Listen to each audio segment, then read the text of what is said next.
السلام علیکم ورحمۃ اللہ وبرکاتہ۔ الحمد للہ وکفیٰ وسلام علی عبادہ الذین اصطفیٰ وخاصۃ علی محمد رسول اللہ صلی اللہ تعالی علیہ وسلم۔ اما بعد فاعوذ باللہ من الشیطان الرجیم، بسم اللہ الرحمن الرحیم۔ وَكَذَلِكَ جَعَلْنَاكُمْ أُمَّةً وَسَطًا لِتَكُونُوا شُهَدَاءَ عَلَى النَّاسِ، اور ہم نے تمہیں اعتدال والی امت بنایا تاکہ تم دنیا کے لوگوں کے سامنے گواہی دے سکو۔ یہ ایک آیت کا ٹکڑا میں نے پڑھا ہے۔ روزانہ کی تلاوت میں سارا قرآن تو بیان نہیں ہو سکتا، جو آیت پیش کرنی زیادہ ضروری ہوتی ہے اس کو میں کوشش کرتا ہوں ہائی لائٹ کرتا ہوں۔ اس میں اللہ نے ہمیں زندگی گزارنے کا ایک پیمانہ دے دیا، ایک ترازو دے دیا ہے کہ ہم نے تمہیں اعتدال والی امت بنایا ہے۔ اس کی میں مثال دیتا ہوں، جیسے پہلے زمانے میں ترازو ہوتے تھے، اب تو ڈیجیٹل آ گئے۔ تو ترازو ہوتے تھے تو اس میں نا ایک کانٹا ہوتا تھا یہاں ایسے کر کے، اور ادھر دو پلڑے ہوتے تھے۔ تو جب وہ کانٹا بالکل درمیان میں ہوتا تھا، نہ ادھر جھکاؤ نہ ادھر جھکاؤ، تو اس کی اس حیثیت کو اعتدال کہتے ہیں۔ ادھر چلا جائے زیادہ تو بھی شدت پسندی، ادھر چلا جائے زیادہ تو بھی شدت پسندی۔ یوں ہو جائے دین میں بہت زیادہ، یہ بھی اللہ کو پسند نہیں۔ ایسے ہو جائے دنیا میں بہت زیادہ، یہ بھی اللہ کو پسند نہیں۔ اللہ تعالیٰ فرماتے ہیں کہ اپنی زندگی میں عدل پیدا کرو، انصاف پیدا کرو، اعتدال پیدا کرو، کہ جب دنیا میں لگو تو ایسے نہ لگو کہ تمہیں آخرت بھول جائے، تم جھوٹ کو حلال کر دو، سود کو حلال کر دو، اور سارے حرام کو کرتے چلے جاؤ کہ جی ہم تو گناہ گار ہیں، ہم تو دنیا دار ہیں۔ یہ بھی انتہا پسندی ہے، یہ اللہ کو پسند نہیں ہے۔ دنیا کی طلب ایک بڑا عمل ہے۔ اللہ کے نبی کا فرمان ہے، من طلب الدنیا حلالا، جس نے رزق حلال کمایا، جس نے دنیا کو حلال راستے سے طلب کیا، اس میں جھوٹ نہیں، اس میں دھوکہ نہیں، فراڈ نہیں، اس میں سود نہیں، اس میں ظلم اور زیادتی نہیں، اس میں وعدہ خلافی نہیں، کسی غلط چیز کی تجارت نہیں، شراب بیچتا ہے یا ڈرگز بیچتا ہے، نسل کو برباد کرتا ہے۔ تو جس نے حلال راستے سے دنیا کو کمایا، استعفافاً عن المسئلہ، کہ مجھے مانگنا نہ پڑے لوگوں سے، میں خوددار بن کے زندگی گزاروں۔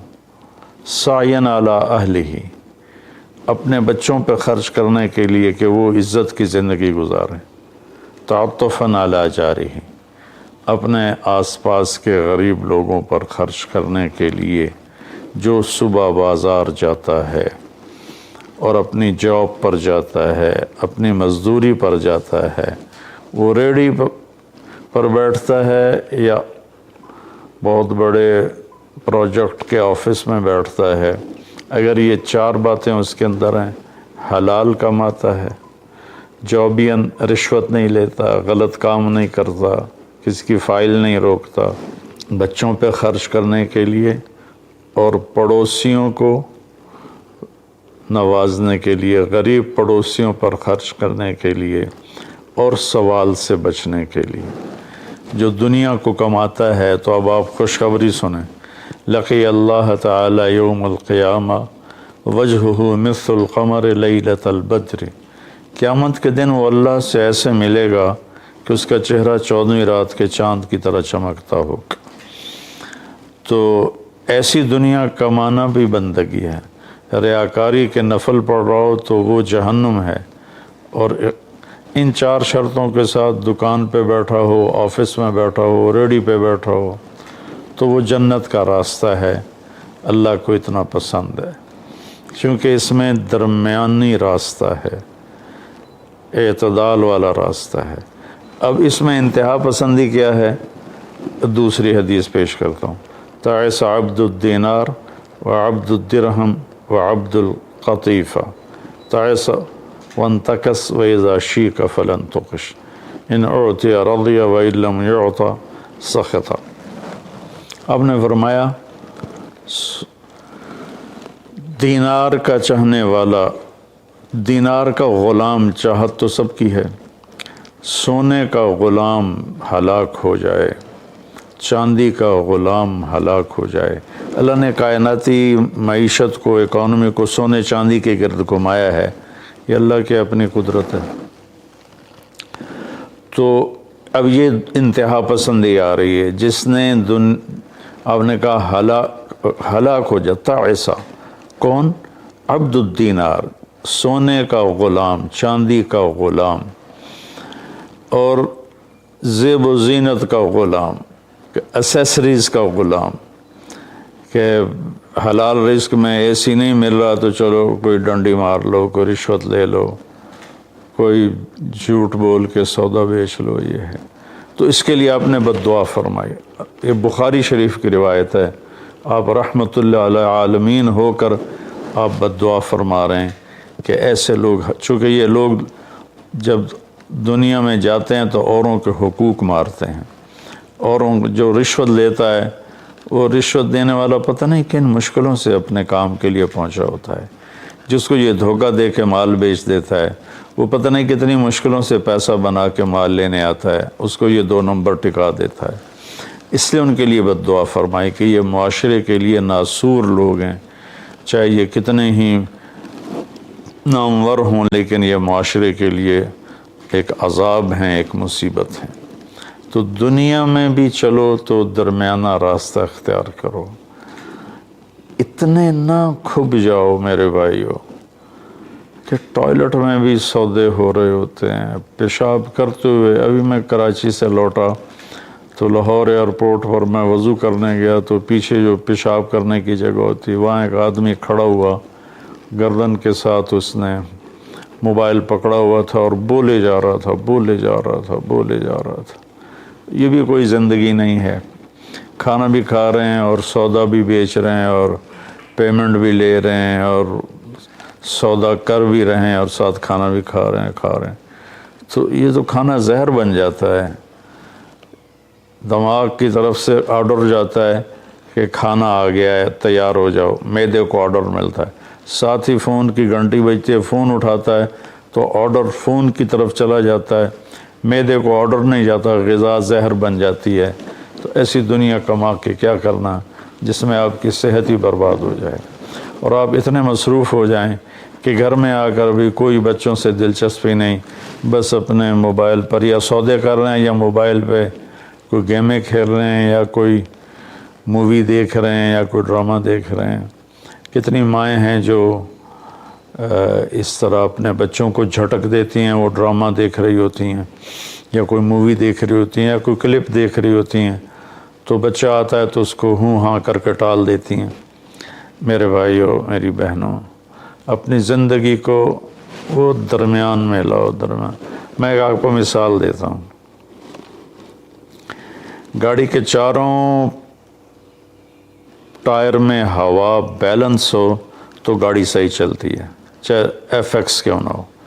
اور اگر ہوا اوپر نیچے ہے، بیلنس نہیں ہے، تو مرسڈیز بھی ہوگی تو وہ چلنے میں آپ کو تکلیف دے گی. ایک گاڑی ہے، انسان بھی، اس کو بھی بیلنس آف لائف چاہیے. یہ گھر میں آؤ تو گھر کے ہو جاؤ، فون آف کر دو اور اپنے بچوں سے بات کرو، بیوی سے بات کرو، ان کے ساتھ بیٹھو، ان سے گپ شپ کرو اور گھر کی باتیں کرو، گھر کے مسائل ذکر کرو. باہر کے مسائل کو گیٹ پہ چھوڑ کے آ جایا کرو. تو یہ تو دنیا ہے نا، اللہ نے اس میں ناپسند کیا ہے کہ ہم اپنے آپ کو زیادہ کھو پائیں، لیکن دین میں بھی اللہ نے ناپسند کیا ہے کہ ہم اس میں زیادہ لگ جائیں۔ لا تغلو فی دینکم، اپنے دین میں انتہا پسندی پہ مت جاؤ۔ اللہ نے اپنے محبوب سے فرمایا فلا تذهب نفسک علیہم حسرات، میرے نبی آپ ان غیر مسلموں کو تبلیغ کرتے ہوئے اتنا دکھ نہ اٹھائیں کہ آپ خود آہیں بھرتے بھرتے فوت ہو جائیں۔ اللہ نے اپنے نبی سے فرمایا، نماز لمبی کی تو اللہ نے اس سے منع فرما کر فرمایا کہ ما انزلنا علیک القرآن لتشقی۔ اللہ نے اپنے نبی سے اعتدال مانگا، لا تبسطھا کل البسط، میرے نبی آپ مال خرچ کریں لیکن سارا نہ خرچ کریں، کچھ بچا کے بھی رکھیں۔ اللہ نے اپنے محبوب سے فرمایا، اس لیے تو اللہ نے زکوٰۃ کا نظام چلایا۔ تو اور ایک حدیث پہ پیش کرتا ہوں، 3 صحابہ آئے حضرت عائشہ رضی اللہ عنہ کے پاس کہ اللہ کے نبی کی رات کیسی ہوتی ہے، تو انہوں نے فرمایا کہ سوتے بھی ہیں اور اٹھتے بھی ہیں، نفل بھی پڑھتے ہیں، بلکہ آپ کی بہت خوبصورت عادت تھی، جب آپ تہجد سے فارغ ہو جاتے تو یوں کر کے لیٹ جاتے، ایسے کر کے، اور حضرت عائشہ رضی اللہ تعالیٰ عنہ بھی اٹھ جاتی تو آپ ان کے ساتھ اسی حال میں باتیں کرتے، گپ شپ لگاتے، تہجد کے وقت میں اپنی بیگم سے پیار محبت کی باتیں ہو رہی ہیں، اتنے میں حضرت بلال اذان دیتے تو آپ اٹھ کے 2 رکعت سنت ادا کرتے اور نماز پڑھانے کے لیے مسجد تشریف لے جاتے تھے۔ تو اتنی اعتدال کی لائف تھی، ہنسی مذاق فرماتے تھے، اور حضرت عائشہ رضی اللہ عنہ کو لقمے بنا کے کھلاتے تھے، ان کو آٹا گوندھ کے دیتے رہے جب تک حضرت عائشہ رضی اللہ عنہ کو آٹا گوندھنا نہیں آیا، کہ وہ چھوٹی عمر میں ان کی شادی ہوئی تھی۔ تو انہوں نے جب یہ سنا تو کہنے لگے وہ تو اللہ کے نبی ہیں، وہ تو کچھ بھی نہ کریں، بخشے بخشائے ہیں، ہمیں تو کچھ کرنا چاہیے، کیا کریں؟ ایک نے کہا میں ساری رات نہیں سوؤں گا، نفل پڑھوں گا، کتنی اچھی نیت کی ہے۔ دوسرے نے کہا میں ساری زندگی روزے رکھوں گا، کبھی افطار نہیں کروں گا، کتنی اچھی نیت ہے۔ تیسرے نے کہا میں شادی نہیں کروں گا، بس اللہ کی عبادت کروں گا اور اللہ کے راستے میں جہاد کروں گا، کتنی اچھی نیت ہے۔ آپ کو پتہ چلا تو آپ نے تینوں کو بلا لیا، تو آپ نے ان کو ڈانٹ پلائی، تم میرے اللہ کو مجھ سے زیادہ جانتے ہو، تم میرے اللہ سے مجھ سے زیادہ ڈرتے ہو، زیادہ تقوی والے ہو، میں تم میں سب سے زیادہ اپنے اللہ کو جانتا ہوں، سب سے زیادہ اللہ سے ڈرتا ہوں، میں کھاتا بھی ہوں، روزہ بھی رکھتا ہوں، میں نے شادی بھی کی ہے، میں سوتا بھی ہوں اور میں جاگتا بھی ہوں، اور میں نے آپ نے تو 11 شادیاں کی، 9 بیویاں زندہ تھیں جب آپ دنیا سے تشریف لے گئے، تو آپ کی ایک خوبصورت زندگی تھی ان کے ساتھ۔ تو آپ نے تینوں کو ڈانٹا اور فرمایا کہ اعتدال کے ساتھ چلو، جس نے کہا میں شادی نہیں کروں گا شادی کرے، جس نے کہا میں روزہ نہیں چھوڑوں گا وہ روزہ چھوڑے، کہ مہینے میں 3 روزے رکھو بس، 13، 14، 15، اور جس نے کہا میں رات سوؤں گا نہیں وہ آرام بھی کرے اور اٹھے بھی صحیح۔ تو یہ زندگی اعتدال والی اللہ کا تو دین میں انتہا پسندی اچھی نہیں لگتی، اور اللہ نے اس کو رد فرمایا۔ ہمارے بعض نادان دوست قربانی کے نام پر پورے گھر کو اجاڑ دیتے ہیں اور انہیں احساس بھی نہیں ہوتا کہ کتنا بڑا نقصان کر رہے ہیں۔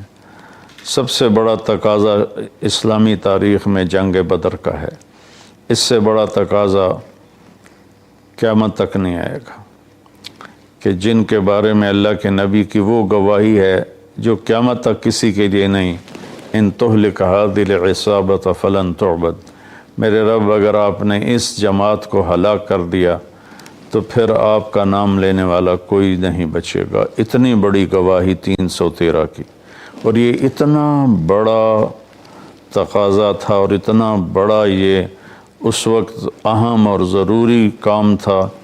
آپ نکلے اور ذوالحلیفہ 7 میل دور ہے، جب وہاں پہنچے تو حضرت عثمان اور اسامہ رضی اللہ عنہما کو آپ نے واپس بھیج دیا کہ آپ کی بیگم حضرت رقیہ رضی اللہ تعالیٰ عنہ وہ حضور صلی اللہ تعالیٰ علیہ وسلم کی دوسرے نمبر کی بیٹی تھیں۔ حضرت زینب پہلے نمبر پر، حضرت رقیہ دوسرے نمبر پر، ام کلثوم تیسرے نمبر پر، حضرت فاطمہ چوتھے نمبر پر۔ تو بیمار ان کو چیچک نکل آیا تھا، تو ان کو وہاں سے واپس بھیجا کہ جاؤ تم رقیہ کی تیمارداری کرو۔ وہ جنگ بدر میں شریک نہیں ہوئے، میرے نبی نے واپس کیا، لیکن جنگ بدر کے شریک صحابہ میں ان کا نام لکھوایا، دونوں کا۔ جب ہم بدری صحابہ کی فہرست کھولتے ہیں تو اس میں اسامہ اور عثمان رضی اللہ عنہما دونوں کا نام ذکر ہے، اور مال غنیمت میں ان کا حصہ بھی رکھا آپ نے۔ اتنے بڑے تقاضے کو آپ نے بیوی کی بیماری کی وجہ سے پیچھے کر دیا اور ان دونوں کو واپس بھیجا، اور رقیہ رضی اللہ عنہ کا انتقال ہو گیا۔ جب آپ واپس تشریف لائے تو وہ دفن ہو چکی تھی، تو آپ نے ان کی قبر پہ جا کر دعا فرمائی۔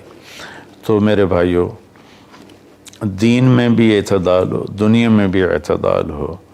یہ رہبانیت تو نصارہ عیسائیوں میں تھی کہ شادی نہیں کرنی، نہانا نہیں، بال نہیں کٹوانے، ناخن نہیں صاف کرنے، پہلے، اب نہیں، پہلے جو قدیم عیسائی مذہب تھا۔ تو طبیعت میں اتنی شدت، غیر فطری زندگی، پھر وہ دوسرے طریقے سے اپنی خواہشات کو پورا کرتے تھے، تو اس سے میرے نبی نے روکا۔ بعد میں ایک ٹرینڈ چل گیا کثرت عبادت کا، لیکن وہ کوئی معیار نہیں ہے کہ فلاں بزرگ تھے، انہوں نے 40 سال عشاء کے وضو سے فجر کی نماز پڑھی، اور فلاں بزرگ تھے انہوں نے 30 سال عشاء کے وضو سے فجر کی نماز پڑھی، اور فلاں بزرگ تھے وہ 25 سال جنگل میں پھرتے رہے۔ بھلا یہ بھی کوئی دین ہے جو پیش کیا جائے؟ ہمارا دین تو پوری دنیا کو پیش کرنے کے لیے ہے۔ ان الدین عند اللہ الاسلام۔ اب اسلام ہی ایک مذہب ہے جو باقی ہے اپنی صحیح معنی میں، تو ہمیں پیش کرنا ہے لوگوں کو۔ یہ تو ہم اپنوں کو پیش نہیں کر سکتے کہ 25 سال جنگلوں کی خاک چھانتے رہے۔ یہ تو رہبانیت سے بھی کوئی آگے کی چیز ہے، لیکن یہ ان کی بزرگی کے طور پہ بیان کیا جاتا ہے۔ ایک بزرگ تھے، اپنے بالوں کو رسے سے باندھ لیتے تھے، رسہ اوپر چھت میں لٹکا ہوتا تھا، تو جب نماز پڑھتے پڑھتے ان کو نیند کا جھٹکا آتا تو وہ ایسے ہوتے تو وہ بالوں کو زبردستی جھٹکا پڑتا، جس سے وہ ان کی آنکھ کھل جاتی اور پھر نفلوں میں شروع ہو جاتے۔ یہ تو میرے نبی کے حکم کے خلاف ہے۔ آپ نے فرمایا تم میں کوئی عبادت میں لگے جب تک وہ بشاشت ہے اور اس کو نیند نہیں، جب نیند کا سمجھے غلبہ ہو رہا ہے نفل چھوڑ کے جا کے سو جائے۔ تو بعد میں یہ ایسی چیزیں پیدا ہوئیں کہ سارا سال روزے رکھنا، اور کبھی ایسا کہ ساری رات جاگنا، یہ کوئی دین نہیں ہے، یہ وہ دین نہیں ہے جسے ہم پیش کر سکیں۔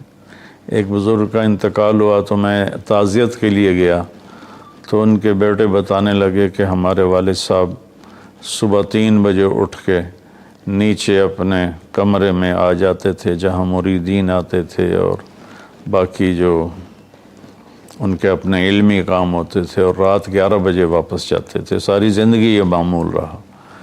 یہ کوئی قابل ذکر بات نہیں ہے جس کو ہم بطور ایک نمونہ پیش کریں۔ میرے نبی نے اپنی زندگی کو 4 حصوں میں تقسیم کیا ہوا تھا۔ ایک حصہ لوگوں کے لیے، ایک بیوی بچوں کے لیے، ایک اپنی ذات کے کاموں کے لیے۔ آپ اپنے کپڑے خود دھوتے تھے، 9 بیویاں تھیں، آپ اپنے کپڑے خود دھوتے تھے، اور ایک حصہ آپ نے رکھا ہوا تھا اللہ کے لیے۔ تو آپ سے زیادہ مشکل لائف کسی کی نہیں، آپ سے زیادہ بڑا ذمہ دار کائنات میں کوئی نہیں، آپ نے زندگی کو 4 حصوں میں ڈیوائڈ کیا ہوا تھا، تو اگر ہم دنیا میں لگتے ہیں تو حلال حرام بھول جاتے ہیں، جھوٹ سچ بھول جاتے ہیں، دھوکہ دیانت کو بھول جاتے ہیں، اور دین میں لگتے ہیں تو بچے بیوی بھول جاتے ہیں، اپنے کام کاروبار بھول جاتے ہیں۔ آپ دیکھیں اصحاب صفہ وہ تھے جن کا کوئی کام نہیں تھا، لیکن 10 مبشرہ میں سے ایک بھی اصحاب صفہ میں نہیں، خلفاء میں ایک بھی اصحاب صفہ میں نہیں۔ اور اصحاب صفہ کوئی دینی تقاضوں کے لیے فارغ نہیں بیٹھے تھے، اصحاب صفہ کا ٹھکانہ کوئی نہیں تھا۔ جب صدیقی دور میں ٹھکانے مل گئے تو اصحاب صفہ بھی ختم ہو گئے۔ تو بھائیو، میری گزارش ہے آپ سب کی خدمت میں کہ اعتدال کی زندگی گزارو، اللہ کے واسطے اعتدال کی زندگی گزارو۔ ایک صحابی آئے، بڑے مالدار تھے، کپڑے ان کے پرانے بھی تھے اور بڑے گھٹیا قسم کے تھے اور میلے بھی تھے۔ آپ نے ان سے فرمایا کیا ہوا، غریب ہو گئے ہو؟ کہا جی نہیں۔ آپ نے فرمایا تو اللہ نے جو تجھے دیا ہے تو وہ چاہتا ہے کہ اللہ تیرے اوپر اس کا اثر دیکھے، اٹھو جا کے کپڑے تبدیل کر کے آؤ۔ آپ نے ان کو واپس بھیجا، ان کے کپڑے تبدیل کروائے۔ تو یہ کہ کسی کو اللہ رزق دیتا ہے، وہ اچھے کپڑے پہنتا ہے، اچھی سواری استعمال کرتا ہے، اچھے گھر میں رہتا ہے، اپنا کاروبار دیکھتا ہے، اس کو دنیا داری نہیں کہتے۔ دنیا داری تو جھوٹ اور فراڈ اور حرام اور رشوت، جتنے غلط راستوں سے جو جانا ہے کاروباری زندگی میں، یہ دنیا داری ہے۔ عبد الرحمن بن عوف رضی اللہ تعالیٰ عنہ نے وراثت میں اتنا سونا چھوڑا کہ بچوں میں تقسیم کرنے کے لیے وراثت کو کاٹتے کاٹتے آریاں ٹوٹ گئیں۔ 1000 گھوڑے، 10,000 بکریاں اور 1000 اونٹ، یہ مال مویشی ان کے پاس تھے، اور زمینیں الگ تھیں، لیکن وہ 10 بڑے صحابہ میں ہیں، ٹاپ 10 صحابہ میں ہیں۔ تو بھائیو، رمضان کا مہینہ ہے، اللہ سے مانگیں کہ اللہ ہمیں اعتدال والی زندگی نصیب فرمائے۔ السلام علیکم۔